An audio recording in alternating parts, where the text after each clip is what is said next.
भूर्भुवस्वः तत्सवितुर्वरेण्यं भर्गो देवस्य धीमहि धियो यो नः प्रचोदयात्। ॐ भूर्भुवस्वः तत्सवितुर्वरेण्यं भर्गो देवस्य धीमहि धियो यो नः प्रचोदयात्। ॐ भूर्भुवस्वः तत्सवितुर्वरेण्यं भर्गो देवस्य धीमहि धियो यो नः प्रचोदयात्।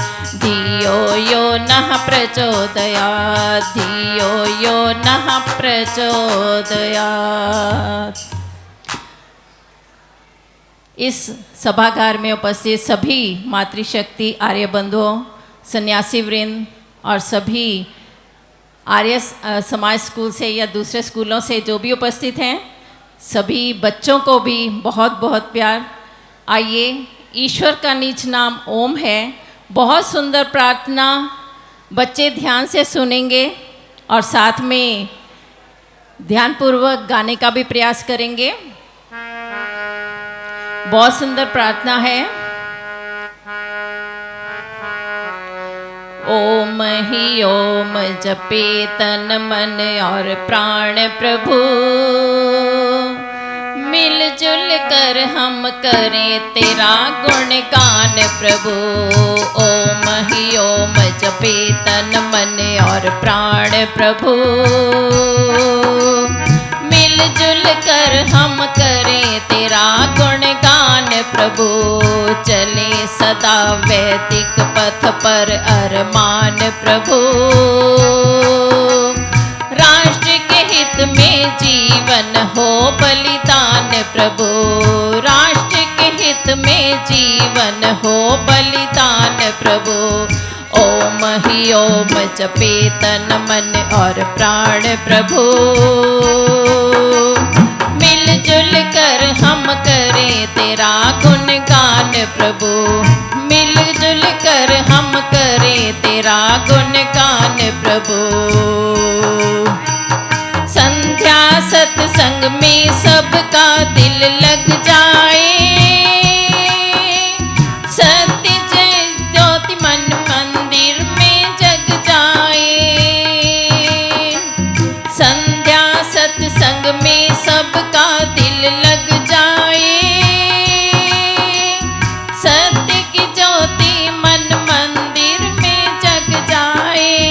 सत्य की ज्योति मन मंदिर में जग जाए। भर जाए जीवन में ज्ञान विज्ञान प्रभु, मिलजुल कर हम करें तेरा गुणगान प्रभु। भर जाए जीवन में ज्ञान विज्ञान प्रभु, मिलजुल कर हम करें तेरा गुणगान प्रभु। ओम ही ओम जपे तन मन और प्राण प्रभु, मिलजुल कर हम करें तेरा गुणगान प्रभु।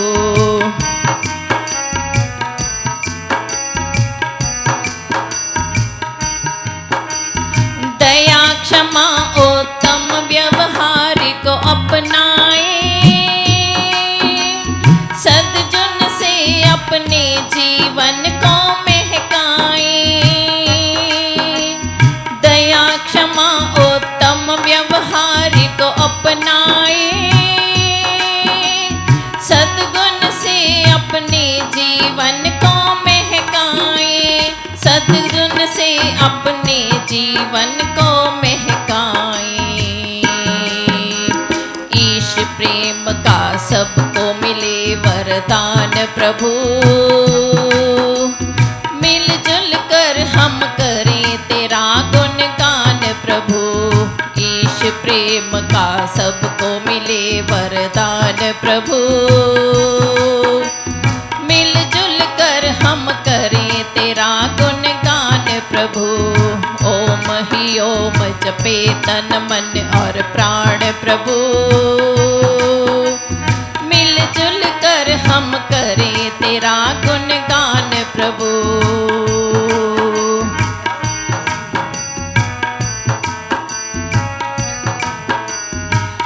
लक्ष्य ध्यान में रख कर हम चलते जाएं, पर उपकार में दीपक बन जलते जाएं। लक्ष्य ध्यान में रख कर हम चलते जाएं, पर उपकार में दीपक बन जलते जाएं, पर उपकार में दीपक बन जलते जाएं। नहीं करें जीवन में कभी अभिमान प्रभु, मिलजुल कर हम करें तेरा गुणगान प्रभु। नहीं करें जीवन में कभी अभिमान प्रभु, मिलजुल कर हम करें तेरा गुणगान प्रभु। ओम ही ओम जपे तन मन और प्राण प्रभु, मिलजुल कर हम करें तेरा गुणगान प्रभु।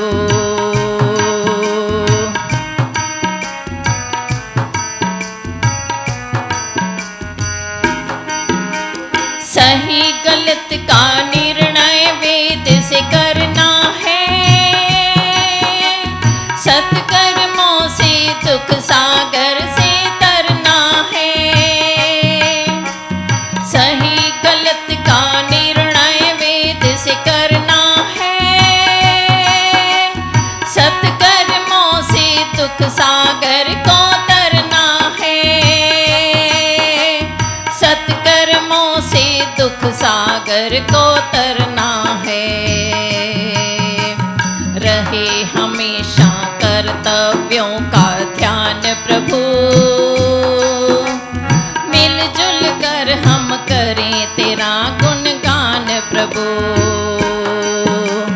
रहे हमेशा कर्तव्यों का ध्यान प्रभु, मिलजुल कर सब करें तेरा गुणगान प्रभु। ओम ही ओम जपे तन मन और प्राण प्रभु, मिलजुल कर हम करें तेरा गुणगान प्रभु। चले सदा वैदिक पथ पर अरमान प्रभु, राष्ट्र के हित में जीवन हो बलिदान प्रभु। राष्ट्र के हित में जीवन हो बलिदान प्रभु। राष्ट्र के हित में जीवन हो बलिदान प्रभु। संध्या हवन में जिसका पावन रोज सवेरा होता है, आर्य समाज से ही अज्ञान का दूर अंधेरा होता है। संध्या हवन से जिसका पावन रोज सवेरा होता है, आर्य समाज से ही अज्ञान का दूर अंधेरा होता है, दूर अंधेरा होता है।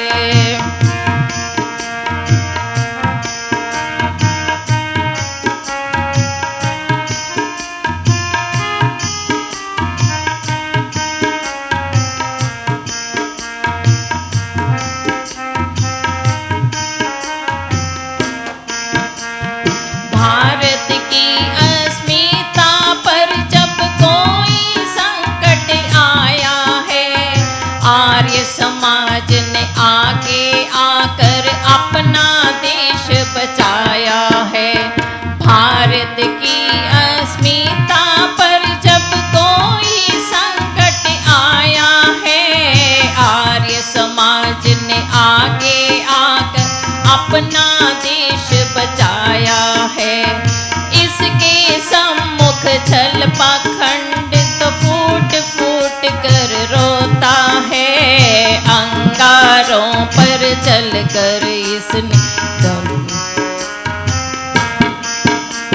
संध्या हवन से जिसका पावन रोज सवेरा होता है, आर्य समाज से ही अज्ञान का दूर अंधेरा होता है, दूर अंधेरा होता है।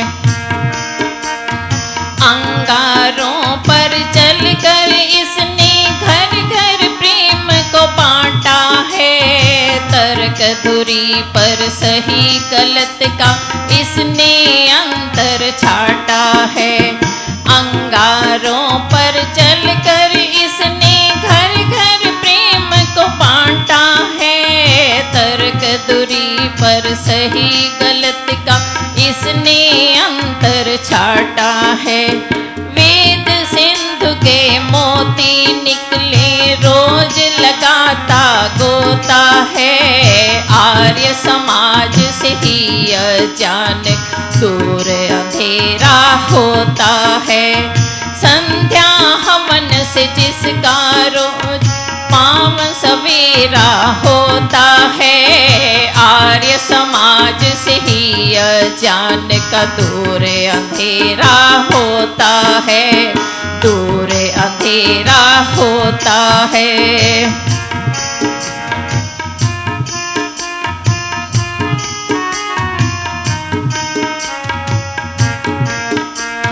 आर्य समाज के जन जन के सपनों पर पंख लगाए हैं, आर्य समाज ने ही गुरुकुल अनाथ्य फिर खुलवाए हैं।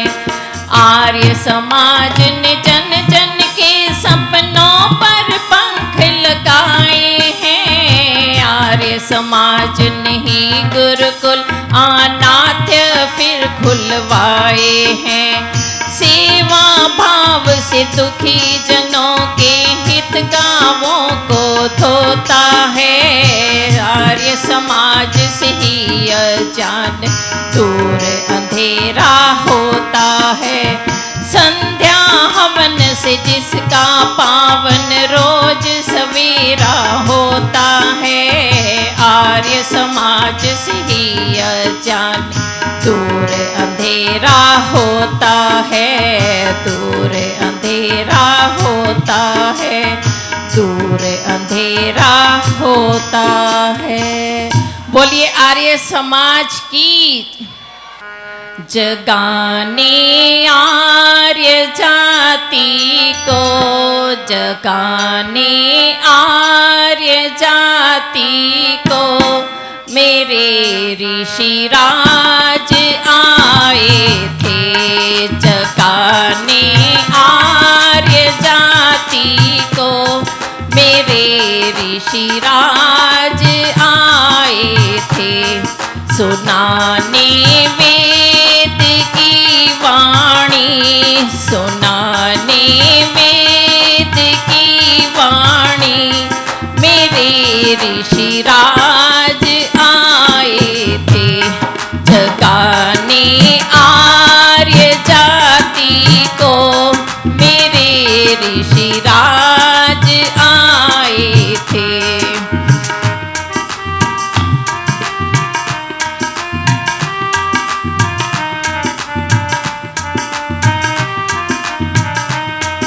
अविद्या के अंधेरों में यहाँ डूबी थी जब दुनिया, अविद्या के अंधेरों में यहाँ डूबी थी जब दुनिया, यहाँ डूबी थी जब दुनिया। जलाने जान की ज्योति, जलाने जान की ज्योति, मेरे ऋषिराज आए थे। जगाने आर्य जाति को, मेरे ऋषिराज आए थे। सुनाने वेद की वाणी, सुनाने वेद की वाणी, मेरे ऋषिराज आए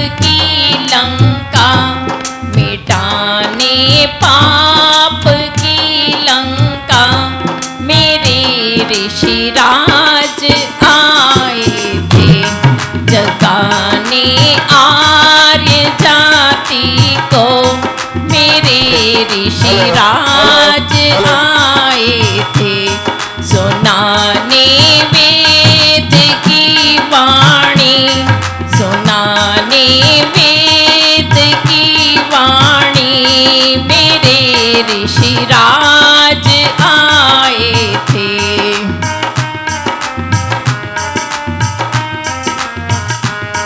दया के सिंधु उस ऋषि को पिलाया विष उन्होंने ही, दया के सिंधु उस ऋषि को पिलाया विष उन्होंने ही, पिलाया विष उन्होंने ही, पिलाने वेद का अमृत, पिलाने को जिन्हें अमृत मेरे ऋषिराज आए थे, पिलाने को जिन्हें अमृत मेरे ऋषिराज आए थे, जगाने आर्य जाति को मेरे ऋषिराज आए थे, सुनाने वेद की वाणी, सुनाने वेद की वाणी मेरे ऋषिराज आए थे।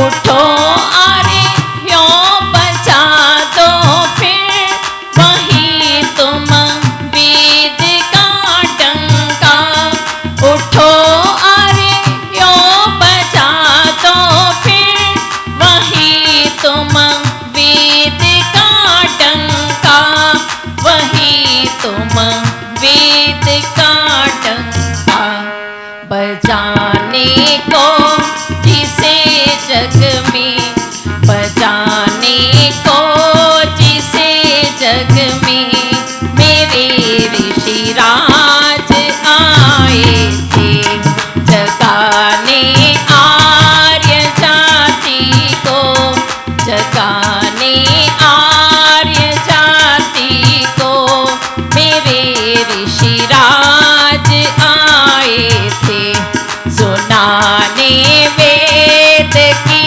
वाणी, सुनाने वेद की वाणी मेरे ऋषिराज आए थे, मेरे ऋषिराज आए थे, मेरे ऋषिराज आए थे।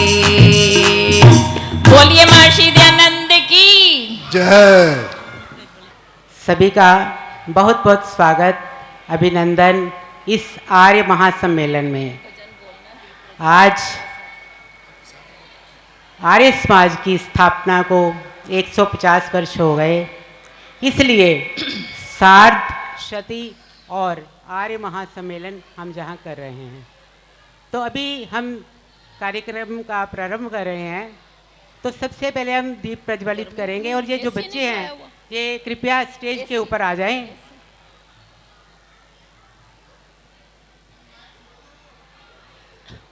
हमारे बीच में डॉक्टर उमा शशि दुर्गा, इस सारे सम्मेलन की संरक्षक, हमारे बीच में मिसेस किरण चड्ढा, श्रीमती उषा रेहानी, श्रीमती वीना आर्या, श्रीमती रश्मि वर्मा, कृपया वो सभी दीपक प्रज्वलित के समय आगे आ जाएं। सभी से निवेदन है कि आप आगे आ जाएं। स्वस्ति न इंद्रो वृद्धश्रवाः कल्याण करो कल्याण करो, हे मेरे दाता सबका तुम कल्याण करो कल्याण करो। स्वस्ति नः पूषा विश्ववेदाः, स्वस्ति नः पूषा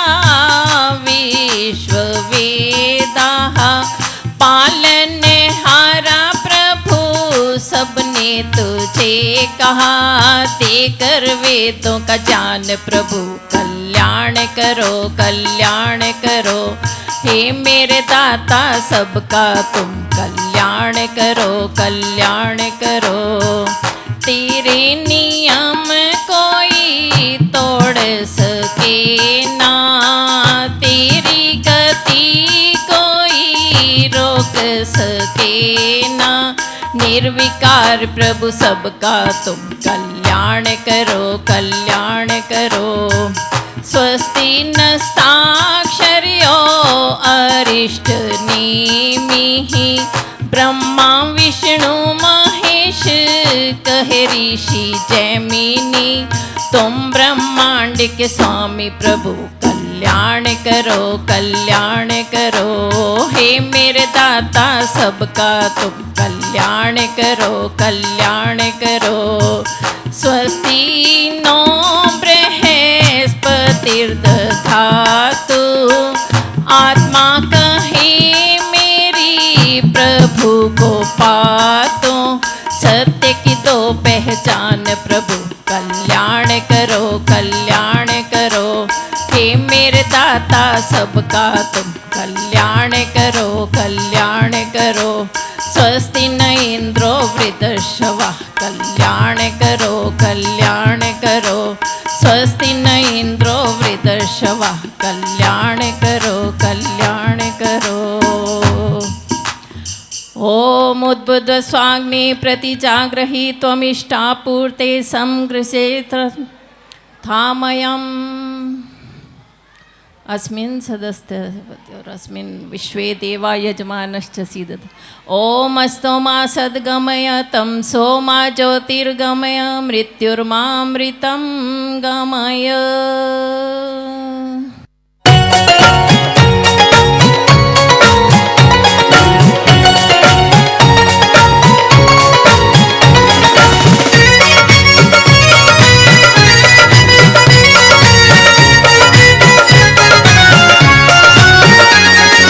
जिस दिन वेद के मंत्रों से धरती को सजाया जाएगा, उस दिन ऋषि के गीतों का त्योहार मनाया जाएगा।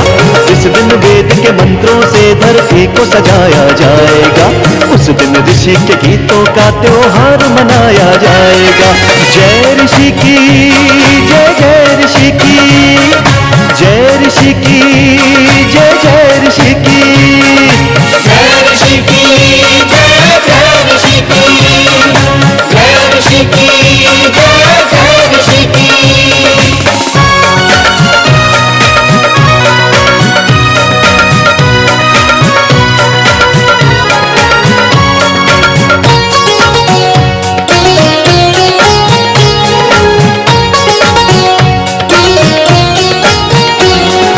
खेतों में सोना उपजेगा, झूमेगी डाली डाली। वीरानों की कोख से जिस दिन पैदा होगी हरियाली, पैदा होगी हरियाली, पैदा होगी हरियाली। दीन अनाथों के घर घर में जिस दिन होगी खुशहाली।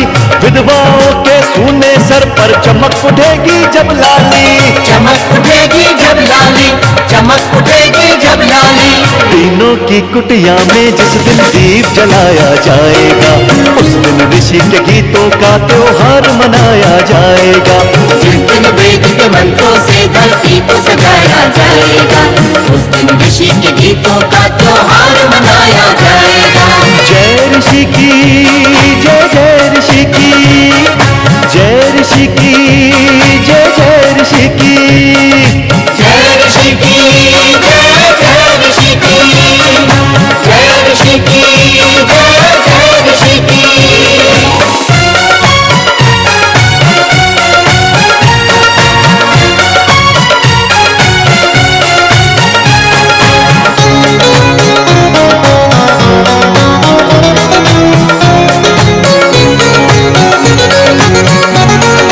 जिस दिन काले बाजारों में धन के चोर नहीं होंगे, मदिरा के सौदाई जिस दिन चारों ओर नहीं होंगे, चारों ओर नहीं होंगे, चारों ओर नहीं होंगे। अंडे मांस के खाने खाने वाले रिश्वत घोर नहीं होंगे, जिस दिन सच कहने वालों के दिल कमजोर नहीं होंगे। दिल कमजोर नहीं होंगे, दिल कमजोर नहीं होंगे। भूखे बच्चों को जिस दिन भूखा न सुलाया जाएगा, उस दिन ऋषि के गीतों का त्योहार मनाया जाएगा। जिस दिन वेद के मंत्र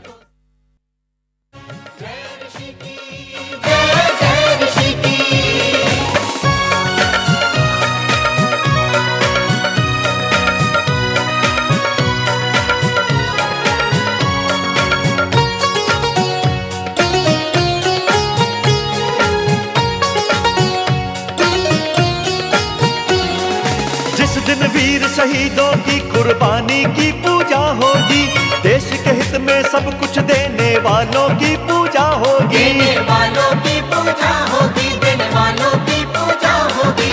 उधम भगत सुभाष की जब कुर्बानी की पूजा होगी, बच्चों में होंगे जब उत्तम दिन वेद के मंत्रों से धरती को सजाया जाएगा, उस दिन ऋषि के गीतों का त्योहार मनाया जाएगा।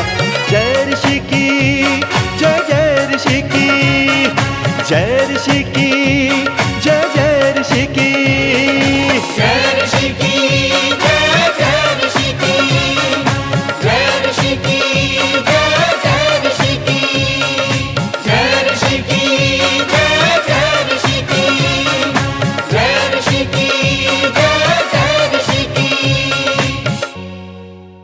अंग्रेजों का राज था और हम उनके गुलाम थे, लेकिन उससे भी अधिक गुलाम हम थे हमारी रूढ़िवादी सोच के। समाज में व्याप्त अंधविश्वास के सारा समाज फंसा हुआ था धार्मिक अंधविश्वासों में, जिसके फलस्वरूप समाज में बुरी अवस्था थी नारी की। अपने आप को पंडित कहने वाले वर्ग का बोलबाला था। नाम के लिए ब्राह्मण समाज को प्रेरित करते थे नारी की शिक्षा के विरुद्ध, उनके बचपन में ही विवाह के समर्थन में, और अगर वो विधवा हो जाए तो उसके प्रताड़ित जीवन के लिए। 19वीं सदी में इन सब कुरीतियों से लड़ने के लिए प्रादुर्भाव हुआ स्वामी दयानंद सरस्वती का, जिन्होंने आर्य समाज की स्थापना की। स्वामी जी चले गए, लेकिन उनके फैलाए हुए ज्ञान का प्रकाश देश के हर कोने में प्रस्फुटित हुआ। पूरे भारत में कई ऐसे नेता बने जिन्होंने स्वामी जी की जगाई हुई अलख की मशाल को अपने हाथ में थामा। ऐसे ही एक व्यक्ति हुए लालमन आर्य, राजस्थान के शेरड़ा गांव के। लालमन का जीवन अचानक पूरी तरह बदल गया जब वो स्वामी दयानंद के फैलाए हुए आलोक के दायरे में आए। सत्यार्थ प्रकाश उनके जीवन का मार्गदर्शक ग्रंथ बन गया। परिवर्तन उन्होंने अपने जीवन से और फिर अपने घर से शुरू किया। घोर विरोध का सामना करके उन्होंने मृतक भोज, छुआछूत, मूर्ति पूजा आदि कुरीतियों को तिलांजलि दी। उनके ही जीवन की एक बहुत बड़ी घटना का मंचन आज हम कर रहे हैं इस नाटक वैधव्य उन्मूलन में। ये घटना है स्वतंत्र भारत की शुरुआत की।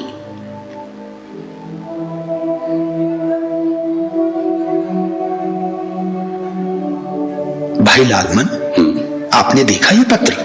हाँ। अरे भाई, आप किस उधेड़ में हो? भाई माता दिन, मैं बहुत चिंतित हूँ। क्यों?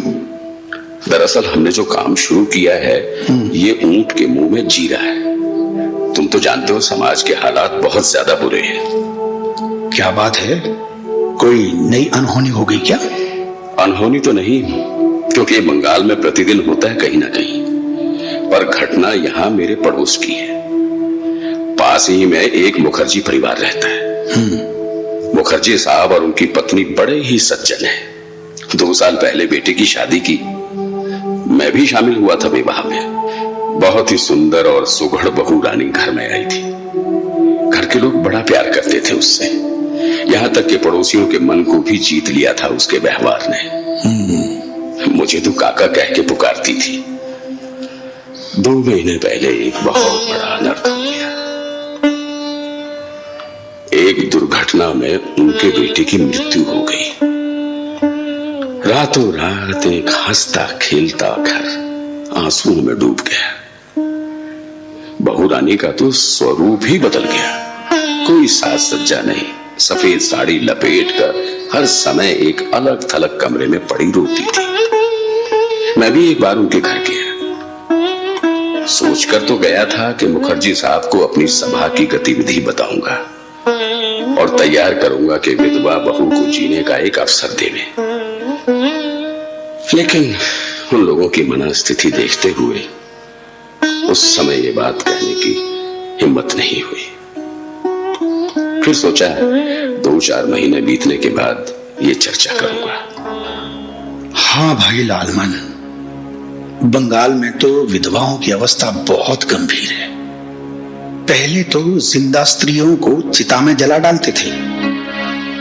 अरे भला हो राजा राममोहन रॉय जी का, जिन्होंने कुप्रथा का विरोध किया। ईस्ट इंडिया कंपनी चाहे कितनी भी बुरी क्यों न हो, लेकिन इस आंदोलन को सही परिणति मिली जब उनकी गवर्नर जनरल लॉर्ड बेंटिक ने 1829 के बंगाल सती एक्ट को जारी किया। लेकिन उसके बाद भी विधवाओं की अवस्था नरक तुल्य है। नरक तुल्य नहीं, उससे भी बदतर। पता है कल सुबह क्या हुआ मुखर्जी के घर पर? उन्होंने अपनी लाडली बहू के केश कटवा कर जबरदस्ती उसे एक नौकर के साथ बनारस की गाड़ी में बिठा दिया। अच्छा, या ये कहो कि अपने परिवार की ही प्यारी सदस्या को उसकी मिन्नतों के बाद भी रोती बिलखती अवस्था में घर से निकाल दिया। अरे मैं वहां भाग कर गया। मैंने मुखर्जी को फटकारा। मैंने कहा ये क्या जंगलीपन है? ये आपकी बहू है, आप इसे इस तरह प्रताड़ित नहीं कर सकते। जानते हैं उसने क्या कहा? क्या कहा? पहले तो वो मुझसे झगड़ने लगा, आप हमारे घर के मामले में दखल ना देवे। लेकिन जब उसने मेरी आंखों में क्रोध देखा तो मेरा हाथ पकड़ के मुझे अलग ले गया। वहां मेरे हाथ को पकड़ के फूट फूट के रोने लगा। बोले, भाई साहब, हमने पहले अपने जवान बेटे को खो दिया है, उसका दुख हमें दिन रात रुलाता है। हमने सोचा बहू के साथ मिलकर दोनों अपना दुख बांट लेंगे, लेकिन हमारी बिरादरी ने परेशान कर दिया। रोज कोई ना कोई आकर बैठ जाता है और कहता है कि इतनी सुंदर जवान विधवा बहू को घर पर बिठाकर क्या नर्क में जाना है। उनका कहना है कि उनकी परंपरा के अनुसार विधवा के केश काटकर उसे किसी अनजान शहर में भेज देना चाहिए। हमारे घर में रखकर हम उसको सुरक्षा नहीं दे सकते भाई साहब। यहां तक कि बहू के पिता से भी कोई सहारा नहीं मिला। आखिर मैं दुखी होकर उसे बनारस भेजा, क्योंकि वहां बंगाली विधवाओं के लिए आश्रम बना हुआ है। हालांकि जो कुछ मैं कर रहा हूं वो दिल पर पत्थर रखकर कर रहा हूं। मुझे कृपया कमजोर ना बनाए। माता बीन, मैंने समझाने का प्रयास किया उन्हें। मैंने उन्हें अपनी संस्था के बारे में बताया। मैंने उन्हें आश्वासन दिया कि हम उनकी बहू के लिए कोई बंगाली वर ढूंढेंगे। लेकिन इसी बीच मुखर्जी की पत्नी वहां पहुंच गई। फिर क्या कहा उन्होंने? उसने मुझे बहुत खरी खोटी सुनाई। उसके अनुसार हम जो कर रहे हैं ये व्यभिचार का दूसरा रूप है। उनका समाज इस बात को कभी स्वीकार नहीं करेगा। और तो और उसने मुझे चेतावनी दी है कि इस तरह का प्रस्ताव लेकर उनके घर कभी ना जाऊं। बस ये सब देखकर लगता है कि अपनी ये सोच निरर्थक है। अरे भाई लालमन, तुम तो हमारे नेता हो। अगर तुम ही निराशावादी हो जाओगे तो संस्था क्या करेगी? भाई लालमन, ये परिस्थितियां ही तो हमारे अभियान की बुनियाद है। समाज इन कुरीतियों से भरा पड़ा है। अगर हजारों मुखर्जी जैसे लोगों में से हम अगर 5-10 लोगों का मस्तिष्क परिवर्तन कर दें तो ये हमारी सफलता कहलाएगी। भाई बात तो बिल्कुल ठीक है। बिल्कुल सही। और अगर ऐसे थोड़े बहुत उदाहरण भी समाज के सामने आ गए तो बाकी समाज उनसे प्रभावित होना शुरू हो जाएगा। धीरे धीरे परिवर्तन की लहर आ जाएगी। देखो दोस्तों, बुरा मत मानना। एक कहावत है, पर उपदेश से कुशल बहुतेरे। दूसरों को शिक्षा देना आसान है, लेकिन उससे पहले हमें उन आदर्शों को अपनाना जरूरी है। आप सब मेरे मित्र हैं, इसलिए कड़वा प्रश्न पूछता हूं, ईश्वर ना करे, लेकिन अगर आपके परिवार या कुटुंब में कोई स्त्री विधवा हो गई तो क्या आप हिम्मत करेंगे उसके दूसरे विवाह की? बिल्कुल करूंगा। जरूर। बेशक भाई, जब हम इस बात का प्रचार कर रहे हैं तो फिर ऐसी अवस्था में तो हमारा निर्णय स्पष्ट ही है। भाई लालमन, आप खामोश क्यों हैं? बड़ा मुश्किल निर्णय है।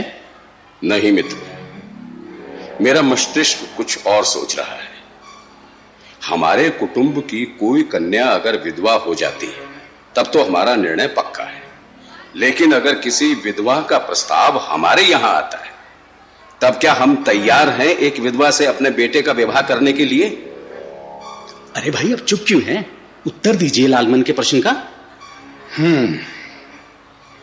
देखो भाई, ऐसी अवस्था में मुख्य निर्णय तो हमारे उस बेटे का होगा जिसके लिए ये प्रस्ताव होगा। हाँ, अगर उसकी स्वीकृति होगी तो मेरी भी होगी। हाँ, मेरा भी यही उत्तर है। बिल्कुल ठीक। इस बात का पता तभी चलेगा जब ऐसी परिस्थिति आएगी। मित्रों, हमारा अभियान इस बात पर निर्भर है कि हम समाज के लोगों के मन में इस बात के महत्व को पूरी तरह बिठा पाते हैं या नहीं।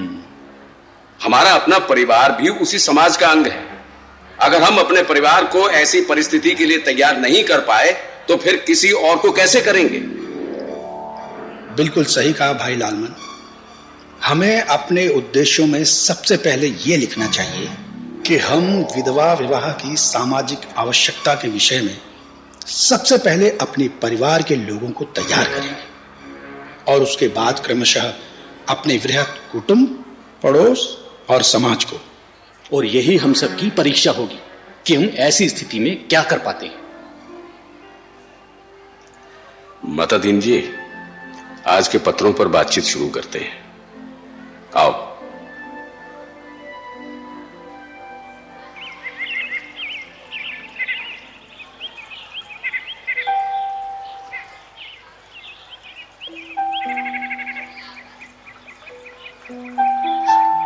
ये है गांव शेरडा और गांव गुरेश के मध्य एक स्थान का, जहां वार्तालाप दो मित्रों का। गजानंद सुपुत्र हैं श्री लालमन आर्य के और फूलचंद उनके अभिन्न मित्र। ये बात है सन 1950 की। आइए सुने दोनों मित्रों की बातें।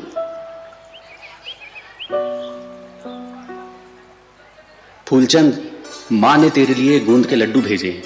अरे वाह भाई, मैं तुम्हारे लिए किताब लेकर आया हूं। दादा बस्तीराम गांव में आए थे, उनके भजनों की किताब है। अच्छा, बापू को बहुत पसंद आएगी। वैसे भी वो दादा बस्तीराम के भजन गाते रहते हैं। गजानंद भाई, और क्या नई खबर है? खबर तो कोई खास नहीं है। घर वाले शादी के लिए जोर दे रहे हैं।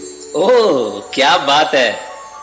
मौसी ने लड्डू इसी खुशी में भेजे हैं क्या? अरे नहीं भाई, चर्चा शुरू हुई है। कोई रिश्ता नहीं हुआ है। रिश्ता नहीं हुआ है तो हो जाएगा। कोई रिश्ता आया क्या? अरे नहीं भाई, आया था। कोई बड़वा नाम के गांव से सुखदेव प्रसाद आए थे अपनी भतीजी तारामणि का रिश्ता लेकर। अच्छा। मैंने तो मना कर दिया। मना कर दिया? हाँ। क्यों? कोई कमी थी क्या? लड़की सुंदर नहीं थी या पढ़ी लिखी नहीं थी? कोई तो कारण होगा। नहीं भाई, ऐसी कोई बात नहीं है। वास्तव में मैंने तो कोई तस्वीर भी नहीं देखी, ना ही कोई अन्य जानकारी ली। तो फिर क्या आजीवन ब्रह्मचारी रहना है? विवाह तो करना है, लेकिन एक उद्देश्य के साथ। उद्देश्य? भाई, विवाह तो अपने आप में एक उद्देश्य होता है। वो तो ठीक है, लेकिन विवाह से जुड़कर किसी का कल्याण भी तो संभव है ना। गजानंद भाई, देखो, पहेलियां मत बुझाओ, साफ साफ बताओ बात क्या है। तो फिर साफ साफ सुनो। कुछ वर्षों पहले कलकत्ता में हमारे घर पर बापू की सभा थी। सभा थी उनकी निर्मित एक संस्था की, जिसका उद्देश्य था समाज में विधवा को पुनर्जीवन देने का।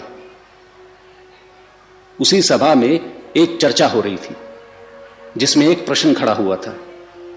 प्रश्न यह था कि क्या आप अपने पुत्र का विवाह किसी विधवा से करेंगे?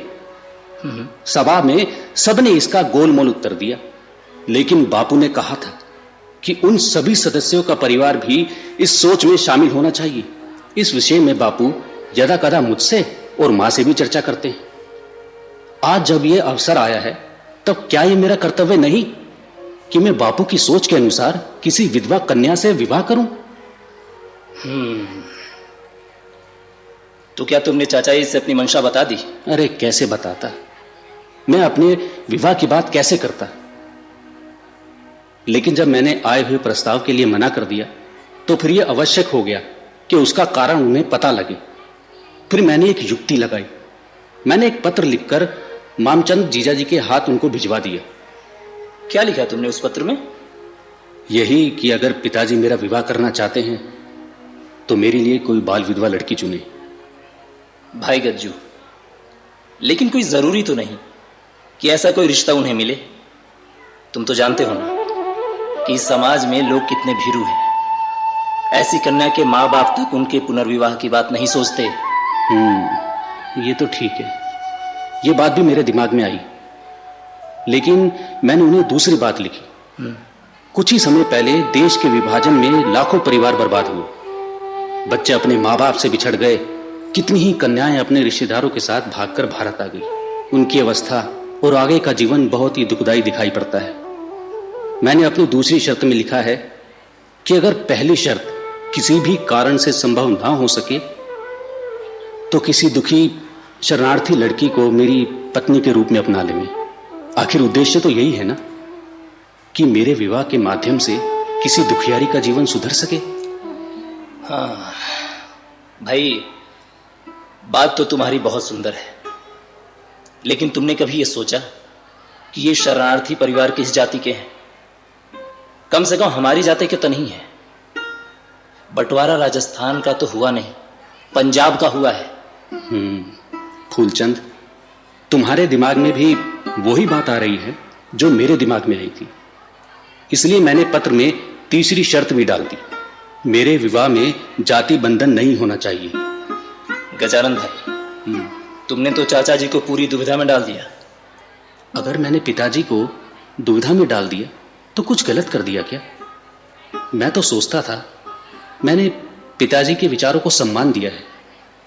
सचमुच बताओ, क्या मैंने कुछ गलत कर दिया? भाई, मुझे पूछना तो नहीं चाहिए, लेकिन तुम्हारे प्रश्न का उत्तर देने के लिए पूछना जरूरी है। एक बात बताओ, क्या तुमने ये निर्णय भावुकता में बहकर लिया या फिर तुमने इस विषय पर बहुत दिनों तक सोचा है? फूलचंद, अगर निर्णय किसी कन्या विषय से संबंधित होता तो शायद प्रेम या करुणा के कारण भावनात्मक होता, लेकिन मेरा निर्णय सैद्धांतिक आधार पर है। जहां तक बहुत दिनों तक सोचने का सवाल है, मैंने निर्णय कई साल पहले ले लिया था, जब किसी ने पिताजी से पूछा था कि क्या वो अपने बेटे का विवाह किसी विधवा से करेंगे। भाई गजानंद, मेरे बड़े भाई और परम मित्र हो तुम, लेकिन आज तुम्हें अपना गुरु मानकर तुम्हारे चरण छूने का मन करता है। अरे अरे फूलचंद, ये क्या कर रहे हो?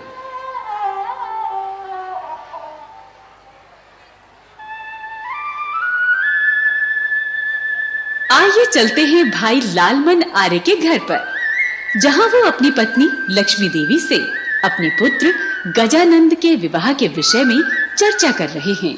ये बात है 1951 की। कितनी बार पढ़ोगे गजानंद के इस पत्र को? गजानंद ने तो बहुत ही परेशानी में डाल दिया। 6 महीने पहले जब से बड़वा वालों का रिश्ता वापस भेजा, तब से विवाह की चर्चा ही बंद सी हो गई। कितना अच्छा रिश्ता था, सुंदर लड़की, प्रतिष्ठित परिवार। सुना है उस लड़की तारामणि का तो कहीं विवाह भी हो गया। क्या कह रही हो लक्ष्मी?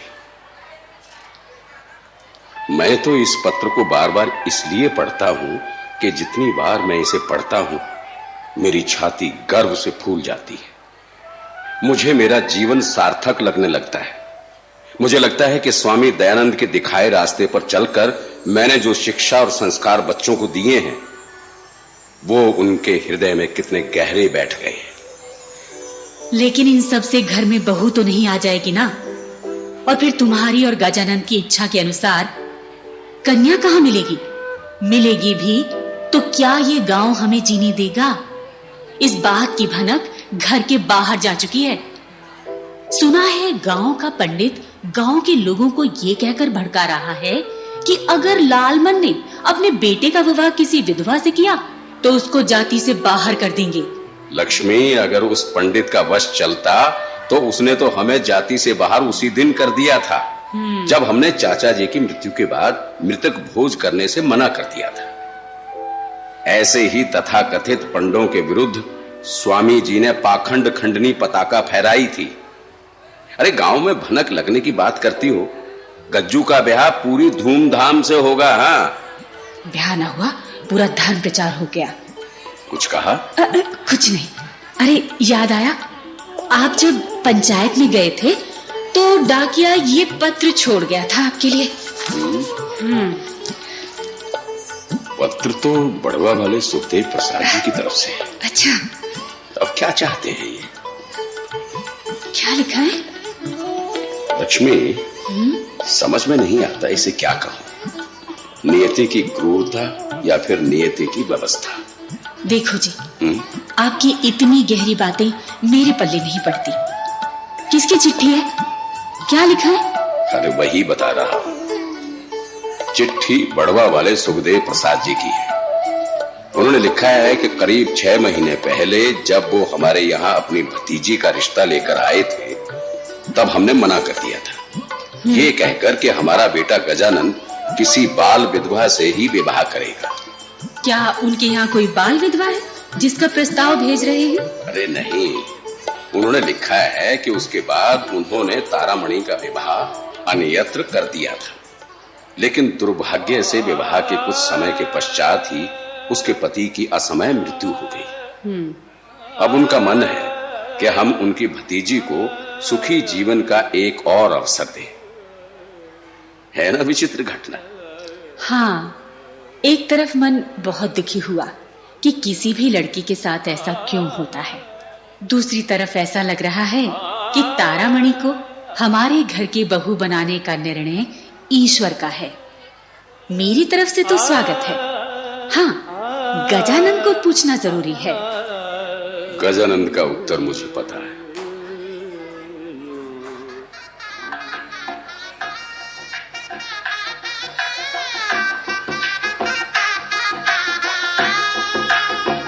आखिर गजानंद का विवाह हुआ। जहां गांव के कुछ लोगों ने इस विवाह का विरोध किया, तो वहीं पूरे प्रांत से अनेक लोग इस क्रांतिकारी विवाह में भाग लेने आए। ये विवाह वैधव्य के प्रताड़न के विरोध में क्रांति का उद्घोष था।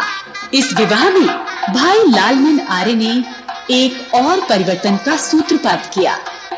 पर्दा प्रथा का त्याग करके दुल्हन ने खुले चेहरे में विवाह संस्कार संपन्न किया। आइए देखते हैं कि कैसे एक छोटी सी चिंगारी एक संपूर्ण क्रांति का रूप धारण करती है। प्रिय गजानंद के विवाह में आए आप सभी महानुभावों का मैं हार्दिक स्वागत करता हूं। यह विवाह कोई साधारण विवाह नहीं था। यह विवाह एक क्रांति का सूत्रपात है। इस प्रदेश राजस्थान में, जहां एक विधवा के लिए इस समाज में कोई सम्मानजनक स्थान नहीं है, वहां एक बाल विधवा से अपने पुत्र गजानंद का विवाह करके भाई लालमन ने एक ऐसा आदर्श उपस्थित किया है जिसकी मिसाल आज के भारत में शायद कहीं भी देखने को ना मिले। साथियों, मैं बंगाल से आया हूं। वहां भी हम कई साथियों ने एक ऐसा मंच तैयार किया है जो विधवा विवाह का समर्थन करता है। यह मिसाल बंगाल में भी हमारे लिए एक संदेश का काम करेगी। भाई लालमन की हिम्मत को देखकर बहुत सारे लोग ऐसी हिम्मत करेंगे। मैं पूरे कलकत्ता समाज की तरफ से भाई लालमन का आज अभिनंदन करता हूं। मेरे प्यारे साथियों, इस अभिनंदन का असली हकदार मेरा बेटा गजानंद है, जिसने मेरी सोच को एक बहुत बड़ा बल दिया। उसकी इच्छा और सहमति के बिना इतना बड़ा कदम संभव नहीं था। ईश्वर की कृपा से एक बहुत ही अच्छी कन्या हमारे घर की बहू बनकर आई है। बहुत ही सुंदर प्रस्तुति। हमारे आज के इस कार्यक्रम के जो अध्यक्ष हैं वो भी श्री सत्यानंद आर्य जी हैं। तो प्रस्तुत है, हम वंदन करने आए हैं आर्य महासम्मेलन में।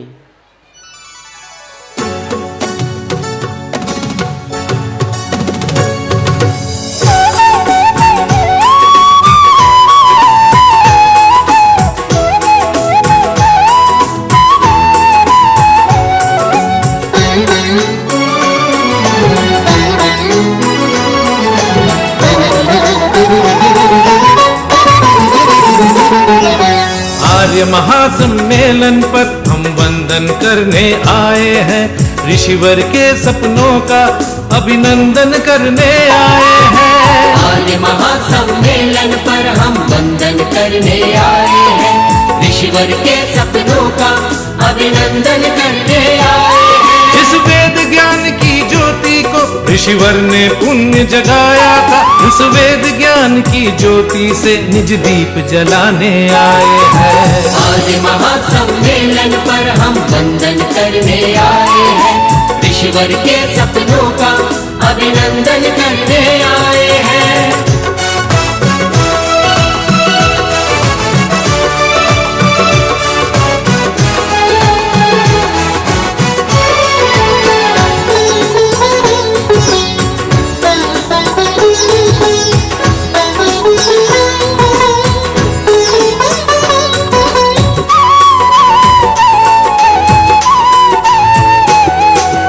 हरी वाटिका सूख गई थी गर्म हवा के झोंकों से, उन पौधों के मूलों में जल सिंचन करने आए हैं। जो हरी वाटिका सूख गई थी गर्म हवा के झोंकों से, उन पौधों के मूलों में जल सिंचन करने आए हैं। पुण्य भूमि की माटी का हम तिलक लगाए माथे पर, एक रूप विश्व मंगल यज्ञ में आहुति देने आए हैं। आज महासम्मेलन पर हम वंदन करने आए हैं, ईश्वर के सपनों का अभिनंदन करने आए हैं।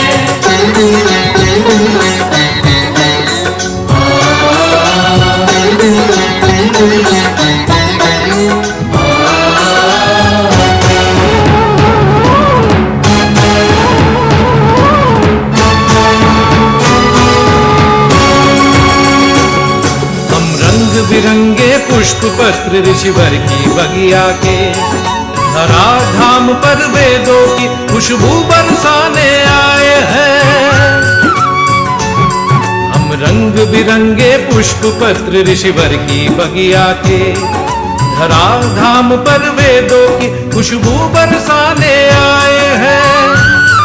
आलोक जगाओ वसुधा पर, अज्ञान अविद्या दूर करो, हे मानव मानव बन जाओ, संदेश सुनाने आए हैं।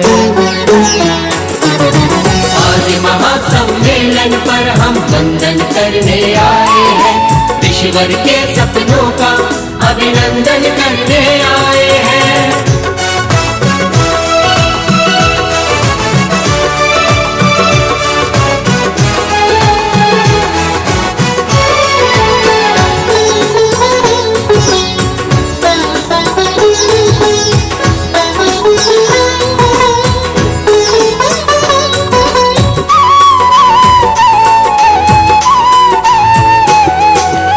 युग का निर्माण करेंगे, नया सवेरा लाएंगे, विश्व धरा के आंगन में ओम ध्वजा फहराएंगे। नवयुग का निर्माण करेंगे, नया सवेरा लाएंगे, विश्व धरा के आंगन में ओम ध्वजा फहराएंगे। यज्ञ योग स्वाध्याय समर्पण यही हमारा नारा है। मानवता की सेवा करके जीवन सफल बनाना है। आज महासम्मेलन पर हम वंदन करने आए हैं। ईश्वर के सपनों का अभिनंदन करने आए हैं। इस वेद ज्ञान की ज्योति को ऋषिवर ने पुण्य जगाया था। इस वेद ज्ञान की ज्योति से निज दीप जलाने आए हैं। आज महासम्मेलन पर हम वंदन करने आए हैं। ईश्वर के सपनों का अभिनंदन करने आए हैं। बहुत ही सुंदर प्रस्तुति। हम इस आर्य महासम्मेलन में वंदन करने आए हैं। हम आप सबका भी वंदन करते हैं, सबका स्वागत करते हैं। आप देखिए कि नारी शिक्षा की जो अभी नाटिका होगी, ये जितनी भी लड़कियां यहाँ विद्यमान हैं या हम महिलाएं जो यहाँ पर उपस्थित हैं, वो आज नारी शिक्षा के कारण से माइक पर भी खड़ी हैं, स्टेज पर भी खड़ी हैं और नाटिकाओं में भी भूमिकाएं निभा रही हैं। अभी आपने ऑपरेशन सिंदूर में भी देखा था कि 2 महिलाओं ने नेतृत्व किया था ऑपरेशन सिंदूर का। तो ये सारी चीजें जो हैं वो महर्षि दयानंद की देन है। नारी शिक्षा नहीं होती तो वही जो हम पर अत्याचार हो रहे थे, जो हम पर्दे के पीछे थे, जो हम घूंघट के पीछे थे, जो हम अपनी वैदिक महिलाओं के गौरव को भूल चुके थे, वो कभी हमारे सामने न आता। इसलिए हम ऋणी हैं महर्षि दयानंद के कि इस तरह की कुरीतियों को दूर किया और हमें इतना सक्षम बनाया कि आज नारियां, कन्याएं हर क्षेत्र में गतिशील हैं और उसका नेतृत्व कर रही हैं। बच्चे आ गए हैं, मैं अपनी बात को यहीं समाप्त करूंगी। बीच बीच में आपको फिर जागृत किया जाएगा। धन्यवाद।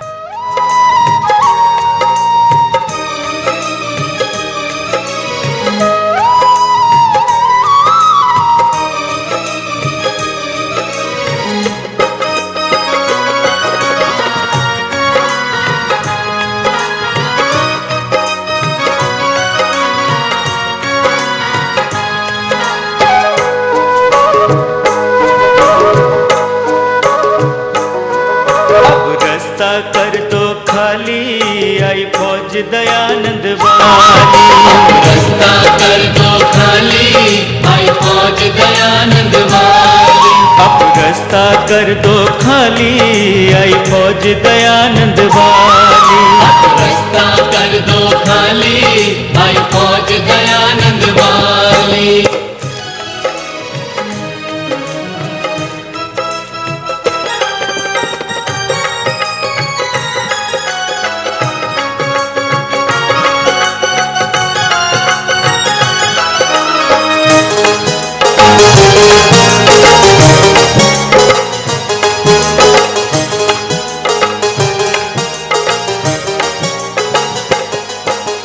वैदिक धर्म की जय के नारे, वैदिक धर्म की जय के नारे, बोलो निर्भय ऋषि के प्यारे, बोलो निर्भय ऋषि के प्यारे।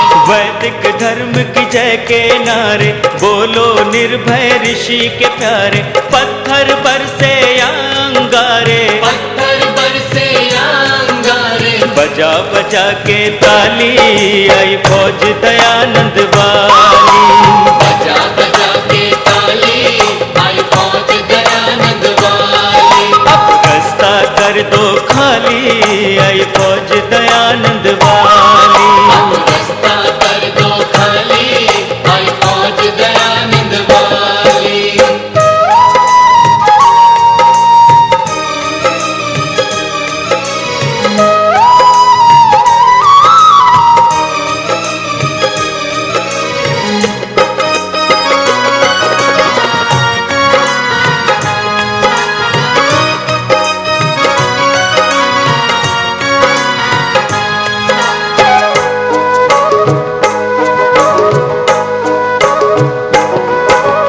वेदों पर विश्वास हमारा, वेदों बलिदानी इतिहास हमारा, बलिदानी इतिहास हमारा, वेदों पर विश्वास हमारा, बलिदानी इतिहास हमारा, देश हमें प्राणों से प्यारा, देश हमें प्राणों से प्यारा, हम हैं इसके माली, आई फौज दयानंद वाली, हम हैं इसके माली, आई फौज दयानंद वाली, रास्ता कर दो खाली, आई फौज दयानंद वाली, रास्ता कर दो खाली, आई फौज दयानंद वाली।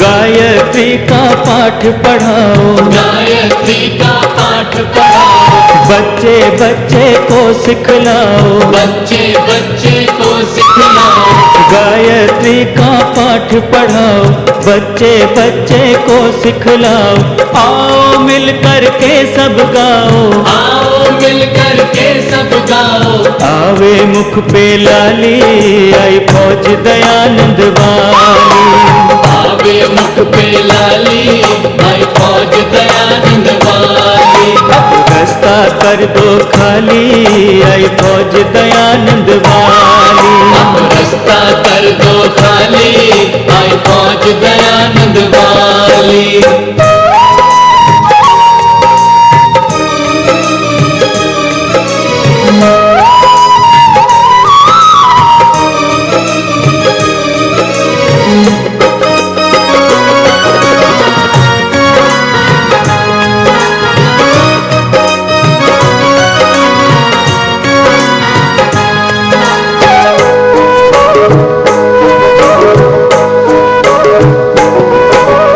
धर्म युद्ध में जब जब जाना, धर्म युद्ध में जब जब जाना, पीछे को ना कदम हटाना, पीछे को ना कदम हटाना, धर्म युद्ध में जब जब जाना, पीछे को ना कदम हटाना, हंसते हंसते जान गंवाना, हंसते हंसते जान गंवाना, चलो चाल मत वाली, आई फौज दयानंद वाली, चलो चाल मत वाली, आई फौज दयानंद वाली, रास्ता कर दो खाली, आई फौज दयानंद वाली, रास्ता कर दो खाली, आई फौज दयानंद वाली।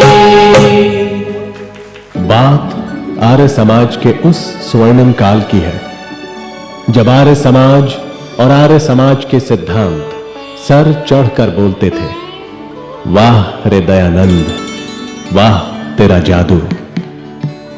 किस क्षेत्र में परिवर्तन आर्य समाज के त्याग से नहीं आया, ऐसा कोई क्षेत्र दिखता ही नहीं। समाज की कुरीतियों को उखाड़ फेंकने में, देश को अंग्रेजों की गुलामी से मुक्त करवाने में, वेद के ज्ञान विज्ञान को पुनः स्थापित कर सकने में, आर्यों आओ हम अपने गौरवशाली इतिहास को जानें और भविष्य मजबूत बनाने में जुट जाएं।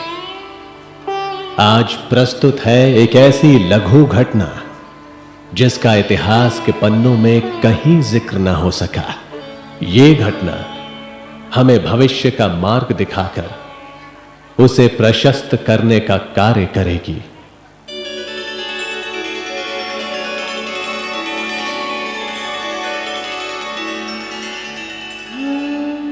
बेटा, फौज में मत जा, मत जिद कर। और बहुत से काम हैं जिससे तुम देश की सेवा कर सकते हो। ऐसा काम भी तो कर सकते हो जिससे देश की पूरी सेवा भी हो जाए और तुम्हारी फौज में जाने की इच्छा भी पूरी हो जाए। नहीं पिताजी, मेरा मन तो केवल फौज में भर्ती होने का ही है। मैं चाहता हूं कि आप मुझे आज्ञा दें। पिताजी, आप मोहवश मुझे जाने की आज्ञा नहीं दे रहे हैं। ऐसा नहीं है बेटा, ऐसा बिल्कुल नहीं है। मैं तुम्हें बहादुर समझता हूं और ये भी मानता हूं कि बच्चों की इच्छा का सम्मान होना चाहिए। फिर आप मुझे रोकते क्यों हैं? जाने देना पिताजी, आपका नाम रोशन ही करूंगा। हाँ बेटा, मैं तुम्हें केवल इसलिए रोकता हूं कि तुम ठहरे आर्य समाजी, ऋषि दयानंद के सच्चे भक्त। फौज में ना जाने तुम सिद्धांतों पर चल पाओ ना चल पाओ, और फौज भी अंग्रेज की है जो आर्य समाज से सीधे तौर पर नफरत करते हैं। उन्हें भला सिद्धांतों से क्या मतलब? उसकी चिंता आप बिल्कुल ना करें पिताजी। मैंने जीवन में जो सिद्धांत आर्य समाज के ग्रहण किए हैं वो यूं ही नहीं लिए हैं पिताजी, उनको पूरी तरह सोचकर विचार कर ग्रहण किए हैं। कोई ताकत नहीं है जो मुझे उनसे अलग कर दे। मैंने महर्षि दयानंद के जीवन को पूरी तरह से पढ़ा है पिताजी। सत्य और सिद्धांतों को लेकर अंग्रेज सरकार भी उन्हें झुका न सकी थी। पिताजी, आपका पुत्र उन्हीं का शिष्य है। बेटा, ये बात मैं जानता हूं, पर तुम फौज की बात कर रहे हो। वहां केवल अनुशासन है और कुछ नहीं। मैं तुम्हारी इच्छा की कद्र करता हूं, पर मैं तुम्हें अनुशासन और सिद्धांत के टकराव से बचाना चाहता हूं। पिताजी, आप निश्चिंत रहें, मैं किसी भी परिस्थिति का सामना करने के लिए तैयार हूं। अच्छा बेटा, यदि तुम अपने सिद्धांतों पर इतने ही अडिग हो तो जाओ, मैं तुम्हें नहीं रोकूंगा। एक संकल्प लेकर बेटा फौज में भर्ती होने के लिए चला जाता है।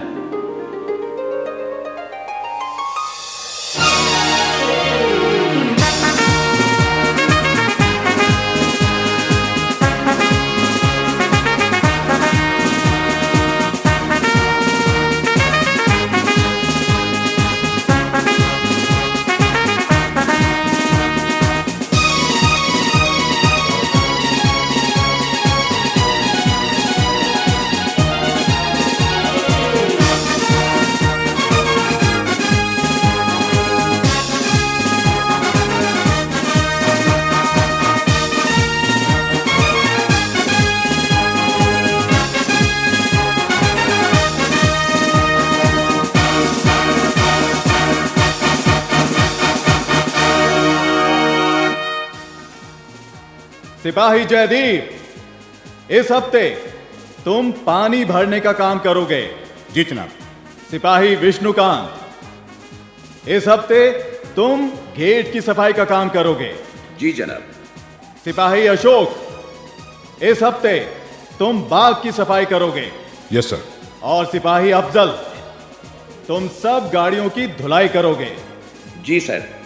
सिपाही मान्यप्रिय, इस हफ्ते तुम खाना बनाने और परोसने का काम करोगे।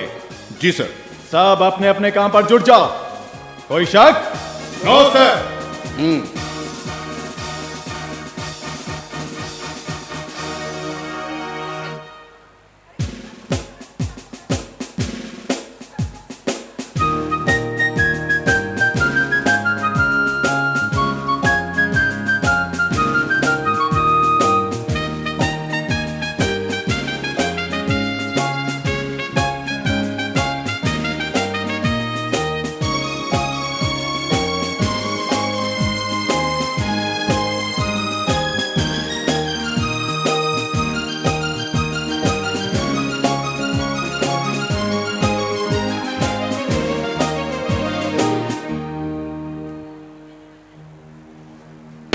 सर।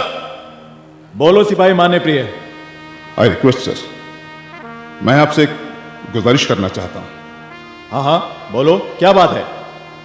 सर, आपने मेरी ड्यूटी खाना बनाने और परोसने की दी है। हाँ तो? सर, मैंने पहले भी खाना बनाने का काम किया है, पर मांसाहार बनाने से मुझे हमेशा फौज में छूट दी है सर। पर आज मेस में मांस पकाना है। हाँ तो क्या हो गया?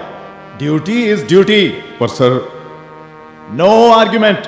सर, मैं रिक्वेस्ट करता हूं, या तो आप मुझे कोई और काम दे दें या उस दिन खाना बनाने का काम दें जिस दिन मांस नहीं पकना है। सिपाही, ऑर्डर इज ऑर्डर।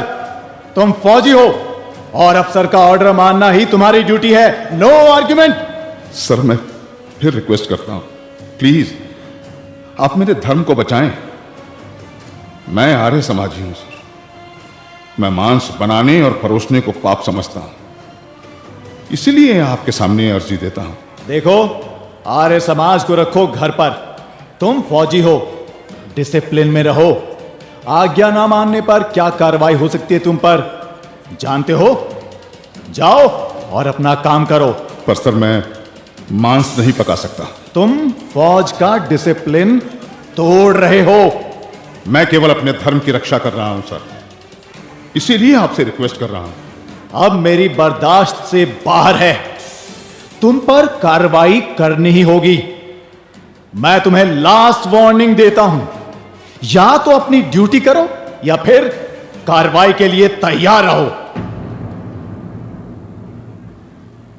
हवलदार अता मोहम्मद इस बात को लेकर अपने बड़े अफसर कर्नल साहब के पास जाता है। सर। यस, बोलो मोहम्मद। सिपाही मान्य प्रिय फौज का डिसिप्लिन तोड़ने की बात करता है। क्या किया उसने? सर, वो कहता है कि वो आर्य समाजी है और इस हफ्ते उसकी ड्यूटी खाना बनाने में लगी है। वो कहता है कि खाना तो बनाऊंगा पर मांस नहीं पकाऊंगा। आप बताएं सर, क्या किया जाए? क्या तुम्हारे कहने से नहीं माना? सर, वो कहता है कि कोई भी काम करेगा पर मांस नहीं पकाएगा। पिछले अफसर ने बताया है कि ये शराब भी नहीं पीता और शराब परोसने से भी इनकार कर चुका है। क्या इसका बात माना जा सकता है? हाँ सर, माना तो जा सकता है। कहता है कि पहले भी उसे छूट दी गई है, पर ऐसा करने से डिसिप्लिन खराब होने का शक है। ओके, तुम जो ठीक समझो करो। जी सर।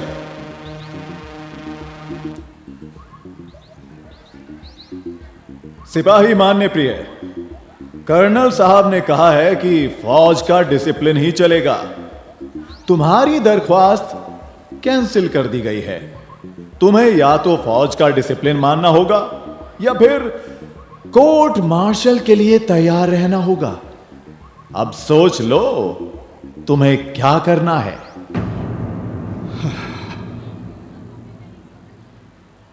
सिपाही मान्य प्रिय फिर से अपनी गुजारिश लेके अंग्रेज अफसर कर्नल साहब के पास पहुंचता है।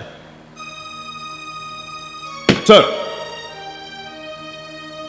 आई request you to relieve me for this work.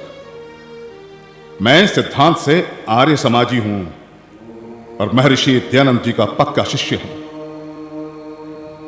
मैं आपसे गुजारिश करता हूं कि मुझे फौज के किसी भी मुश्किल से मुश्किल काम में लगा दें। और खाना बनाने से भी मैं मना नहीं कर रहा हूं सर, केवल मांस पकाने में असमर्थ हूं।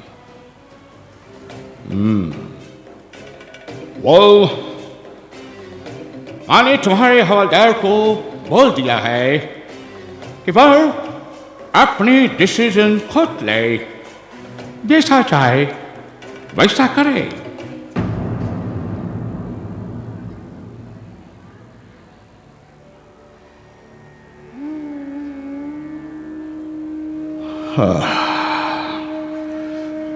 एक तरफ ड्यूटी है और एक तरफ सिद्धांत, एक तरफ फौज का अनुशासन है और एक तरफ महर्षि दयानंद का बताया धर्म। एक तरफ पिताजी को दिया गया आश्वासन है और एक तरफ जीवन में पैदा हुआ ये धर्म संकट।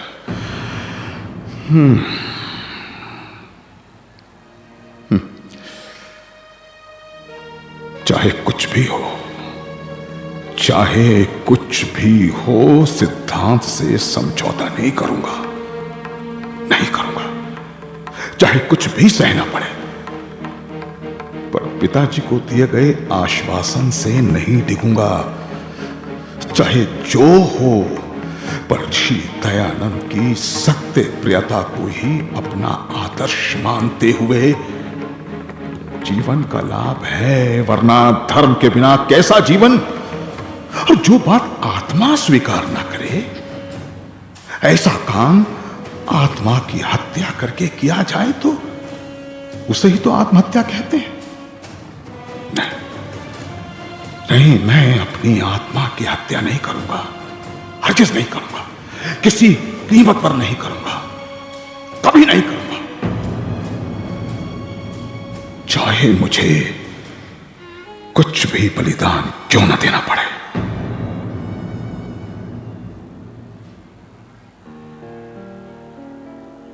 आर्मी डायरी में अंकित उनके बलिदान से पूर्व लिया गया यह अंतिम बयान। What was the use of life if we are compelled to lose my religion? ऐसे जीवन से क्या लाभ है जो मुझे अपना धर्म छोड़ने के लिए बाधित करे। सिपाही मान्य प्रिय द्वारा लिखा यह अंतिम पत्र उनके पिता के नाम।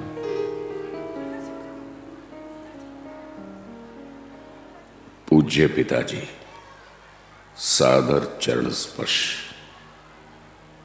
जब मैंने फौज में भर्ती होने की इच्छा जताई थी तो आपने फौज में आर्य समाजी होने की वजह से आने वाली चुनौतियों से मुझको आगाह किया था, और मैंने आपको वचन दिया था कि मद्यपान, धूम्रपान और मांसाहार ना कभी स्वयं करूंगा और साथ ही अन्य साथियों को भी इन व्यसनों से छूटने की प्रेरणा करूंगा। और इस संकल्प का मैंने अक्षरशः पालन भी किया है। लेकिन पिताजी, अब मेरी ड्यूटी कुछ समय के लिए भोजन पकाने एवं परोसने वाले विभाग में लगी है, जहां मांसाहारी भोजन भी बनता है। मैंने अपने अधिकारी अता मोहम्मद से प्रार्थना की कि मेरी ड्यूटी अन्य विभाग में कठिन से कठिन काम के लिए लगा दें तो कृपा होगी। लेकिन सब कुछ उसके हाथ में होते हुए भी वो मेरी प्रार्थना को नहीं सुन रहा है। बड़े अंग्रेज अफसर तक भी सुनवाई नहीं की जा रही है। अब मेरे पास दो उपाय हैं। एक तो मैं अपने अफसर की बात मानकर वैदिक सिद्धांतों और आपको दिए वचन से विमुख हो जाऊं, या फिर यहां से भाग जाऊं। इस परिस्थिति में मैं अपने प्राणों का बलिदान देना श्रेयस्कर समझता हूं। आपको गर्व होना चाहिए कि आपके बेटे मान्य प्रिय दिनोदिया ने सिद्धांतों की रक्षा से कोई समझौता ना किया। पूज्य मां व भाई निर्मलेश को सादर नमस्ते। बहन उत्तमा व विशुद्धा तथा भाई देवप्रिय व मेधाकर को स्नेह। आपका प्रिय पुत्र मान्य प्रिय।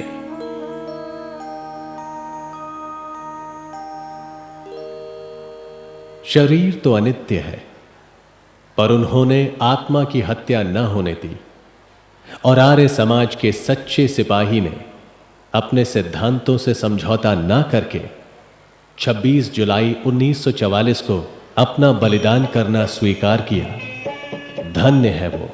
भगवान पारियों को पहली लगन लगा दे, भगवान पारियों को पहली लगन लगा दे। वैदिक धर्म की खातिर मिटना इन्हें सिखा दे, वैदिक धर्म की खातिर मिटना इन्हें सिखा दे, भगवान पारियों को।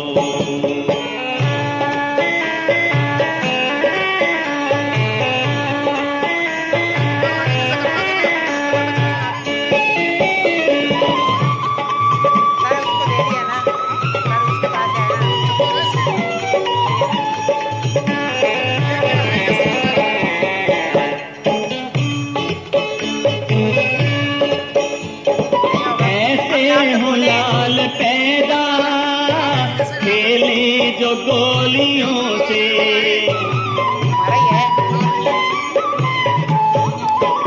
ऐसे हूँ लाल पैदा खेले जो गोलियों से, भूमि को तृप्त कर दे श्रद्धा की झोलियों से।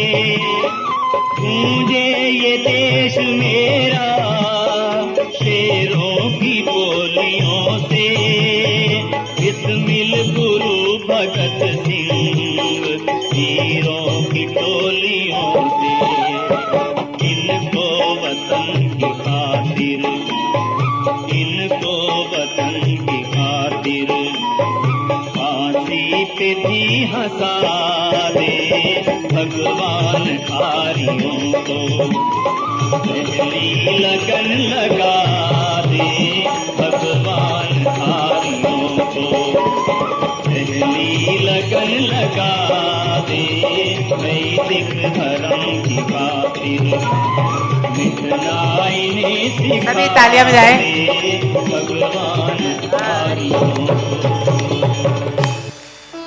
उनके और उनके जैसे कई और लोगों के बलिदान की वजह से आज आर्मी में यह प्रथा है कि शाकाहारी तथा मांसाहारी भोजन अलग अलग पकाने की व्यवस्था की गई है।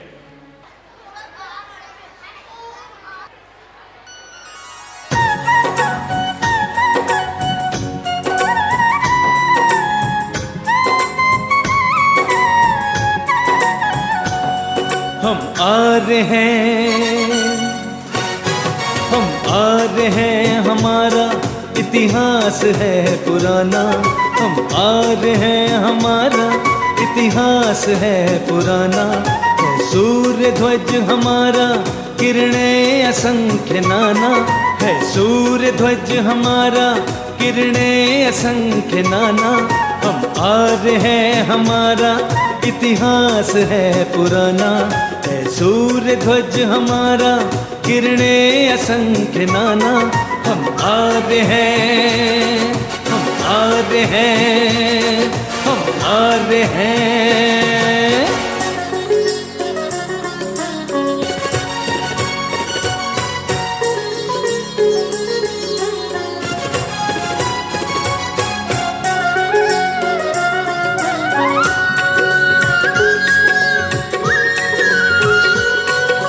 प्रातः समन में हमने विज्ञान वेद पाया, जिसकी विभा प्रभा से संसार जगमगाया।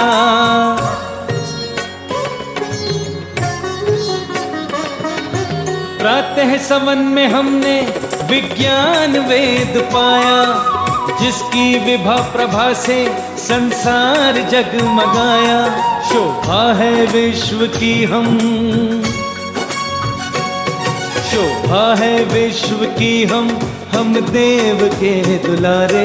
शोभा है विश्व की हम देव के दुलारे। वसु है वसुंधरा के, हम हैं गगन के तारे। हम आ रहे हैं, हम आ रहे हैं, हम आ रहे हैं।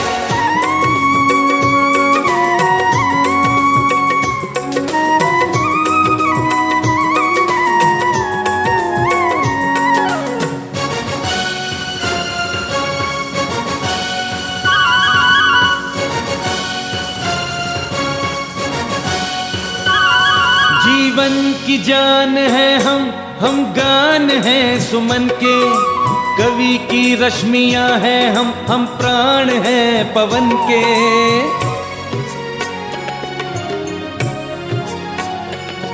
जीवन की जान है हम गान हैं सुमन के।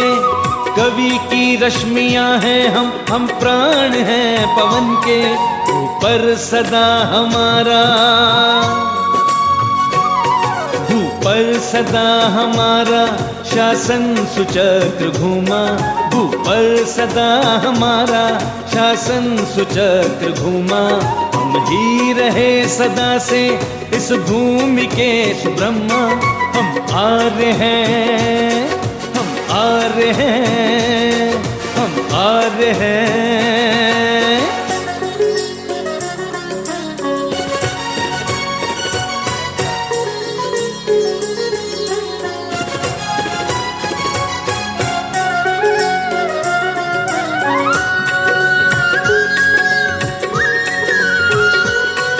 संसार को हमारा गौरव गुमान भाया, स्वधर्म सभ्यता का हमसे वितान पाया।